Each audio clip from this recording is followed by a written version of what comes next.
Hello guys! Welcome back to Tambayan ng Pinoy Abroad Channel.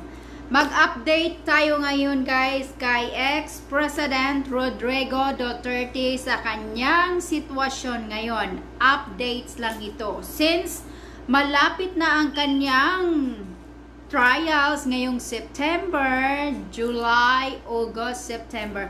Malapit na talaga guys. So, mag-update tayo ngayon kung ano na ang kanyang kalagayan.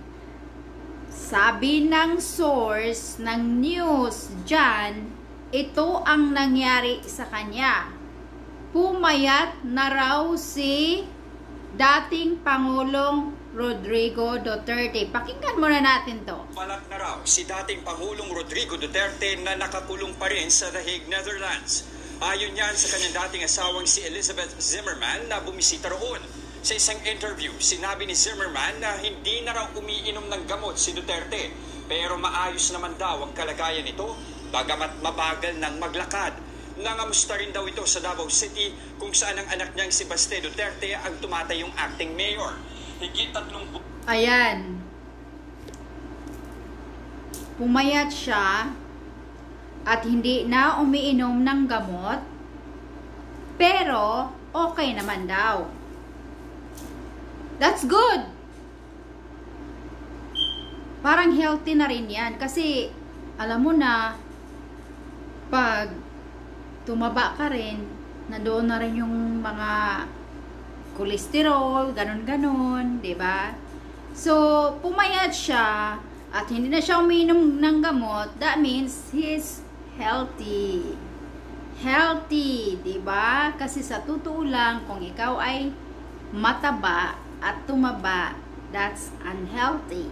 So, according to that source, pumayat, tapos hindi na umiinom ng gamot. Tapos, nanghihina kung maglakad. Diba? Pumayat, hindi na umiinom ng gamot, mahina kung maglakad. Kaya man lang siya mahina na maglakad guys kasi may edad na rin siya. So, ilang taon na ba? Nasa 80 plus, 85, 86, around like that maybe. So, basta. So, may edad na rin siya. Pangalawa, syempre namimiss talaga niya yung mga pamilya niya. Unang-una yung anak niya, yung asawa niya nandoon naman, pero yung mga anak niya, so namimiss niya yun. So isa yun sa ikinapayat niya, yung pagka-miss niya sa kanyang pamilya. Hindi naman natin sasabing stress kasi nga hindi na siya nag-take ng medication. Kung hindi na siya nag-take ng medication, that means he's good, he's okay. People taking medication absolutely is not okay. Okay? So, if he's not taking a medication, he is okay.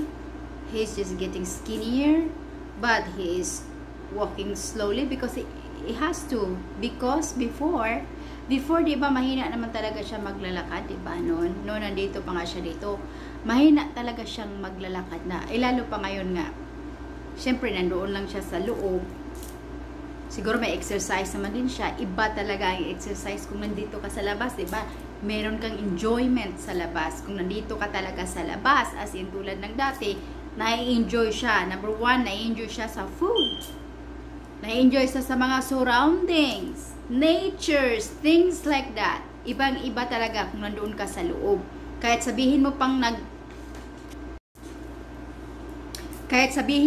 na nag-exercise siya, masarap na yung pagkain niya doon, may nagluluto sa kanya, Filipino food, kasi mahilig siya sa Filipino food, nandoon na rin yun nga, talagang nagdi-decrease yung weight mo. At which is good, talaga. Which is, gaya ng sinasabi ko, hindi siya nag-take ng medication, according to the source, to the news. Hindi siya nag-take ng medication, that means he is healthy. Like, okay. He's okay. Okay? So, nothing to worry about it. Ang dami kasi dito sa mga comments, sabi, drama lang yan. Sa ex niya, drama lang yan. I think hindi naman siguro din drama kasi pag ating i-analyze yung mga sinasabi sa kanyang asawa. Ex ba yan niya o asawa na? Yung dating ex niya? O yung asawa talaga? Yung nandoon, kasi ang dami kasi ano dito guys eh. Sabi drama, best actor, best actress. Drama lang daw yon. Sabi, hanggat hindi mo siya nakikita, huwag paniwalaan dahil best actor naman yan. O, diba? Ang daming nagko-comment dito ng mga tipong ganyan. Tapos sabi, maswerte, malayong maswerte sa lahat ng magulong. Nakaka-request pa ng pagkain. Nakaka-request pa ng pagkain, naka-air conditioning pa, madaming advantage, sabi-sabi. Andito ang daming sabi, ganyan talaga pag nasubrahan ng pag-abuso sa kapangyarihan at hindi ko na lang sasabihin. Tapos sabi, lahat naman ng tao kapag tumanda, bumabagsak ng katawan. Ayun na nga, totoo naman din yan. Ito, isang nag-comment dito ha. Yes, totoo. Lahat ng mga taong tumatanda, bumabagsak ng katawan. Ayan na nga, babalikin ko naman uli. Sabi sa source, pumapayat, pero hindi na nag-take ng medication. Meaning, he's payat, pero he's healthy. Diba? So, huwag kayong mag-alala yan. Huwag kayong mag-alala at sabi pa dito, drama lang daw, best actor. No, hindi yan drama. It's natural. Kung iisipin natin, nandyan siya sa loob eh. Siyempre, mga yayat talaga siya. Kasi hindi naman niya talaga best food ang kinakain niya doon. Alam mo na yung mga pagkain ni ex-President Duterte, diba? Sabi nga ng anak niya dati, yung paksiw na isda. Masarap naman talaga yung paksiw. So, hanapin talaga niya yan. Kahit ang dami pang pagkain yan, lahat binigay sa kanya. Kung pagkain naman nga hindi niya gusto, hindi talaga kakainin. Ang tagal-tagal ko na nga dito sa Amerika, guys. Yung mga pagkain nga nila dito, hindi ko pa nga kinakain eh, kasi Filipino food pa rin ang kinakain ko, di ba? So, ganun lang yan. Iisipin naman natin, wag nang masyadong bashing. Sobra ka-bashing naman yung iba dyan. Iisipin naman natin, yung natural lang talaga yon. At, pangalawa, yun na nga, nalayo siya sa kanyang mga pamilya, kahit nagpunta yung iba, pero malayo pa naman din, so, natural lang doon na rin yun. Ang importante, healthy siya. Hindi na siya nag-take ng medication. So, ngayon, kay malapit na ang kanyang hearing, sa mga fans ni ex-President Rodrigo Duterte, magpipray kayo kasi wala namang problema eh. Pag mag-pray kayo, malay mo, maririnig yan. Maririnig naman talaga kung mag-pray kayo. So, baka bibigyan ng favor yung mga tao namang nagalit sa kanya. Syempre, nagpipray din yun sila nga hindi makalabas. Nagpipray din yun sila nga mahusgahan ng mapipreso talaga siya. Ganon lang yun. Ito ang kamag-anak ni ex-president at saka yung mga fans niya. Nagpipray nga sana hindi siya makulong. O, diba? Ito naman yung mga kalaban niya, yung nagagalit sa kanya, nagpipray din na makulong. So ngayon, ibabalance na lang yan ni God. Ibabalance yan ni God kung gaano ba talaga kasama si ex-President Duterte or gaano siya ka-good. So, bad or good. Pero, yun na nga, pray pa rin kayo. Kasi, malay mo talaga, manalo ang side ni President Duterte at madala siya uli sa Philippines. Tapos, hindi siya mapriso ng long time. Baka mabigyan lang siya ng penalty or something like that. O bayaran ng danyos yung mga taong agrabyado. Tipong ganon. Tipong ganon, guys. So, ako naman, alam ko ang mga stories sa mga taong naapektuhan.